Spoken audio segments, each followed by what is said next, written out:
when can you measure the properties and fix the state? When can you do that? The simple answer is when system is stable.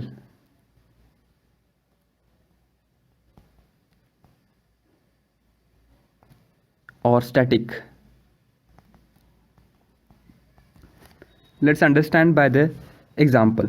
Suppose I have this container with two partitions. One partition is A, another one is B. Initially the gas is only contained in partition A. Right. Now what I want to do, I want to understand the state of this system. Right. So what I'll do, I will insert all my measuring equipments here and here as well. So I'll get some values, right? I'll get here also some values. So here there will be nothing red because there is no gas involved. So everything will be 0, 0, 0. And here there will be some temperature values. So let's just say that first initially state 1 is what I am giving the name as for the initial state. So I have measured the temperature T1, pressure P1, internal energy U1 and entropy S1. Okay, or maybe like this S. Okay, so these are the properties that I measure now. So what I'm doing now, I am breaking this partition in between. So once I do that, what will happen? All the gas which is entrapped in A will try to move to location B. It will do, you know it by your intuition. And after some time, say maybe after 10 seconds, there is equilibrium established. That is, equal amount of portion of gases are in the both containers A and B. So here let's take you to the final point. I name it as SF. Again here everything is static, everything is stable, gas is stable, it is calmly enjoying its position now. So I can again insert everything. I can again insert my temperature instruments, all the property measuring instruments, and what I can do, I can again measure and fix the state. So I have TF, UF, PF and so on. So basically I was able to measure and fix the state. I was able to measure the properties. Initially also I was able to measure the properties. What about the process that happened in between? Right, the gas when it rushed to position B, partition B, can I measure during this? See, from initial state to the final state there is a lapse of 10 seconds. Do you know what happened in this 10 seconds? Can you try to measure what were the property changes during this 10-second time? No, because the gas was dynamically moving to another partition. It was never static. I don't know what happened in this 10 seconds because I was unable to measure the properties.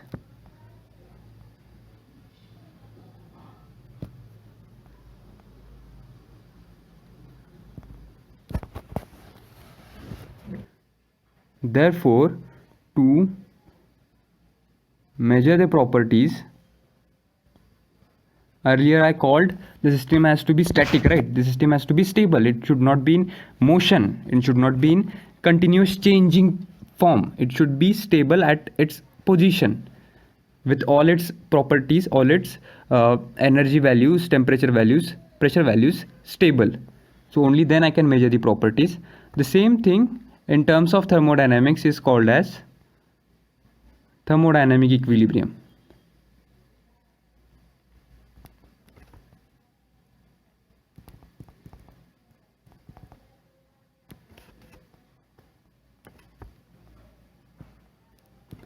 Therefore, to measure the properties, the system should be in thermodynamic equilibrium. So let us understand what is a thermodynamic equilibrium in proper technical manner. Okay, establishing a thermodynamic equilibrium essentially means that you need to establish three equilibriums: mechanical equilibrium, thermal equilibrium and chemical equilibrium. See, for mechanical equilibrium, summation of forces, all the ways in which forces can be generated within the system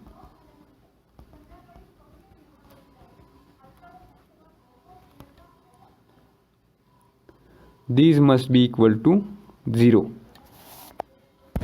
There could be forces in between system and surrounding. If this gas is applying some force onto this boundary wall, rigid wall of this container, then there is an unbalanced force, but the system would be still in equilibrium. Why?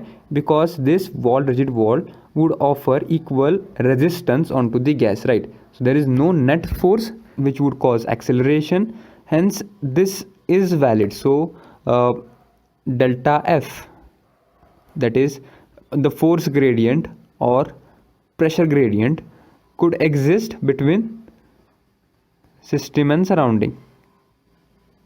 So that is okay, that is manageable, that is causing no distability or dynamicness into the system, but within the system there should not be any net forces.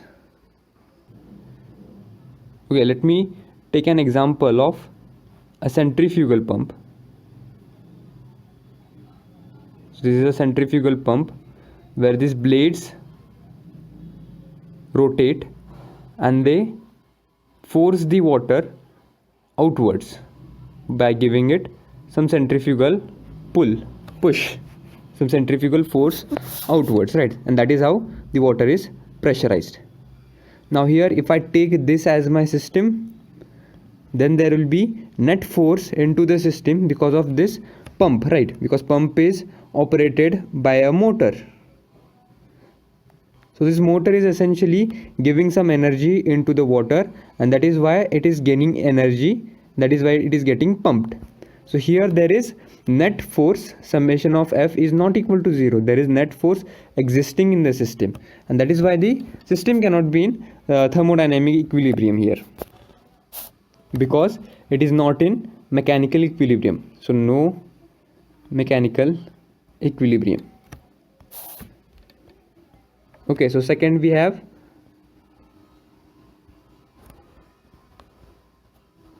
thermal equilibrium. So what is thermal equilibrium? Again, let me take the system. There's a gas in it.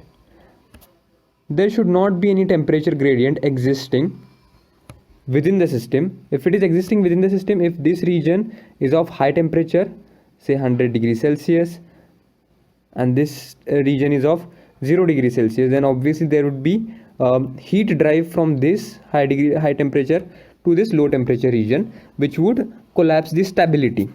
Again, if there is temperature difference between system and surrounding, no matter how much you insulate it, if you have temperature difference existing between system and surrounding, so here suppose temperature is 100 again, and here temperature is 30 degrees Celsius.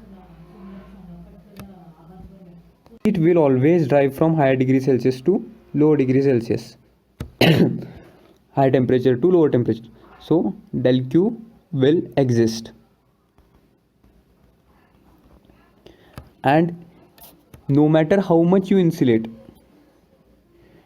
you may say that what if we insulate this system so that there is no heat outflow?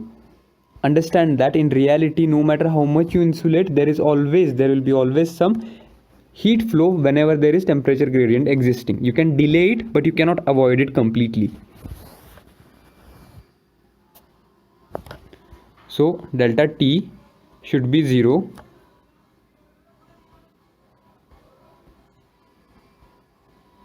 Within the system also, and between system and surrounding also. To avoid the dynamic condition, we want to have uniform temperature which should not change, right? If there is heat flow, then there will be changing temperature from 100 degrees Celsius, it will start dropping down. So we don't want that. Hence, there should be no temperature gradient. Third is the chemical equilibrium. See, again for the system, if you have pure substances but it is containing multiple components like air is a pure substance, but it is consisting of many other components, right, like O2, CO2, etc. If such a system is there where multiple components exist, and there is a potential of chemical reaction, so then what will happen? Reactions will take place, and this would alter the energy content. Right, we know endothermic reactions. We know exothermic reactions. Here heat is required, here heat is generated. If there is possibility of such reactions into the system, there will be continuous change in energies. The internal energy would fluctuate, then temperature would fluctuate, pressure would fluctuate. Therefore there will not be any stability. So for chemical equilibrium, what we want, that there should not be any chemical potential existing. So change in chemical potential or gradient of chemical potential should be zero. So to summarize, we have, for establishing mechanical equilibrium, summation of forces within the system must be zero, and there should not be any pressure gradient involving in the system. And between system and surrounding there could be force gradient because of rigid walls of the boundaries of the system, which could generate reaction forces, and hence this is valid. Then for thermal equilibrium, delta T should be 0. Why? Because otherwise there will be net heat flow within the surrounding or into the system. Then for chemical equilibrium, there should not be any potential difference, no chemical potential difference, otherwise reactions would occur.